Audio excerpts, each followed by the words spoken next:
It's interesting you raised the phenomenon of repeat insolvencies in the US. Of course, you can't have that with an SBR or indeed a simplified liquidation. So once you've gone into the process, you can't use it again for another 7 years. And if you've got someone who's been a director of a company that's gone in, then any other companies that they're a director on also can't use it for a period of 7 years.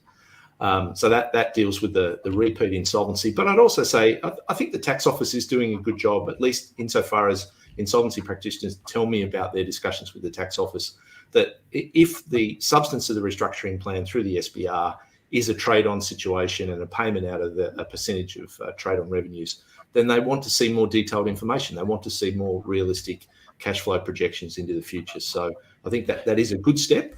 So they're not just taking it blindly on the faith of whatever the director says is going to happen. But certainly with the pre-insolvency advisors, I mean, this has been an issue for many years. We've been lobbying the government, several governments now for many years, that there needs to be a bit more regulation in this space. The review of the safe harbour reforms that we had a couple of years ago also recommended that the government look at some further regulation about who can be a safe harbour advisor. So I think that is something that we should see more work being done by government on to provide greater clarity for business people. Now, one of the suggestions that's out there in the market, the Small Business Ombudsman made this in a review report back in 2020, was that maybe there should be, for example, a small business kind of advisory voucher that they can use to go off and get some advice to help them before they end up in financial dire straits. And that idea is something certainly that I would support.